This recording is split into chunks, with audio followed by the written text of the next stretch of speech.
Hey everybody, welcome back. This week we're going to be talking about setting up lower thirds in VMix and assigning automatic triggers to them. That way they launch every time you take that input. So we are in VMix right now. We are in VMix right now. So let's go ahead and get our lower thirds and get going. So we're going to add our input. It's going to be a title. And VMix has already made a bunch of these for you. So in my last video where I covered lower thirds, I had to make a file in Photoshop and do all the editing there and then bring it in. This, you just select the one that you like and we'll keep going. They also have ones,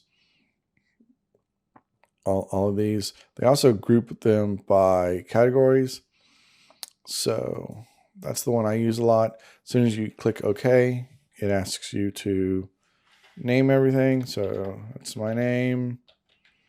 And then you can go down to the description area. If I can type, that'd be good. Okay. And we're going to put that. So now this is an input and we can manually fire it like that. Take it out.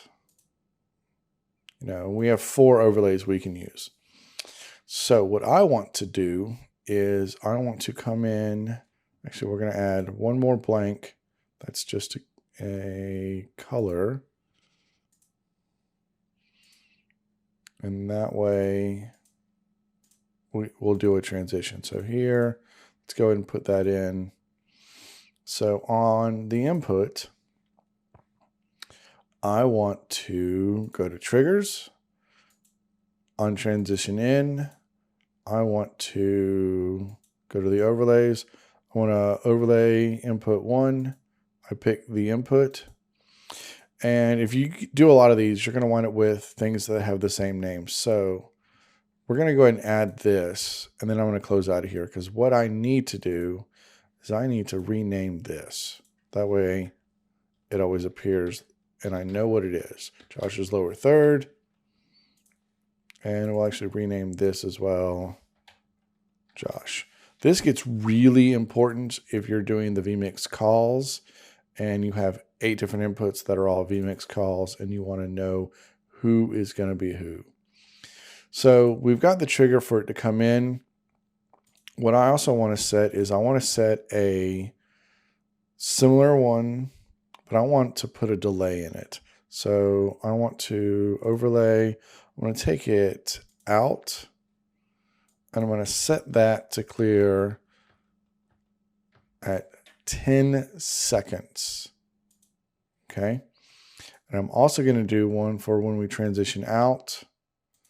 I want to take the overlay and instead of turning the overlay out, I want to turn it off. The difference in those two is one is, well, let me show you. One is that's in and that's out, where off is it just kills it completely. So this is what we're going to do. We're going to fade in. That's going to stay up and it's going to stay up for 10 seconds.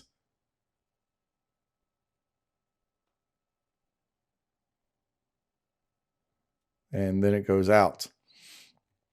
The other way to do this, so anytime and every time that I take this input to my main screen or to my program, that trigger is going to happen.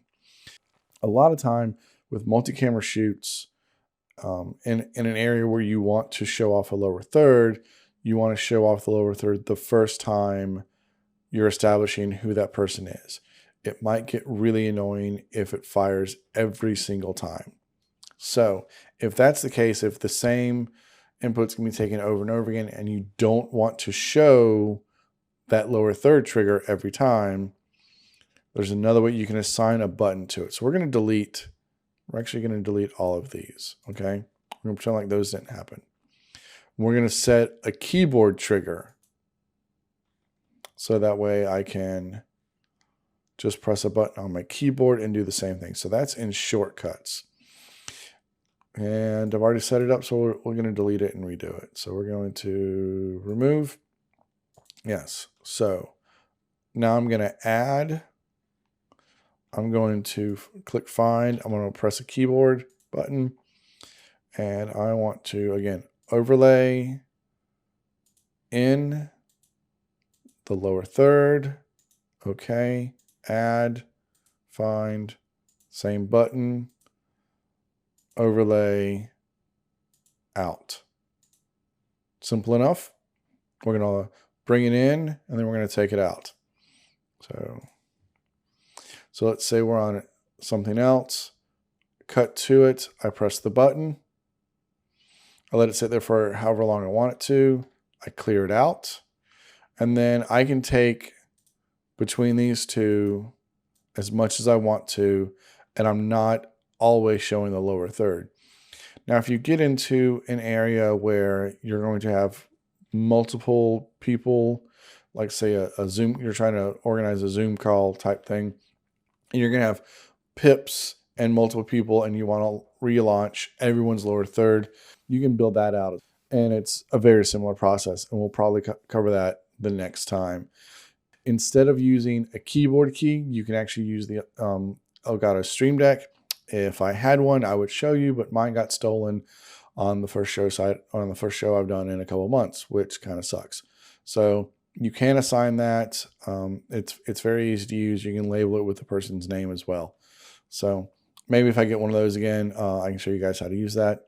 But until then, please hit the like and subscribe button.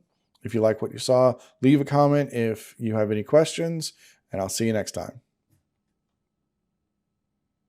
Where's the, there, okay.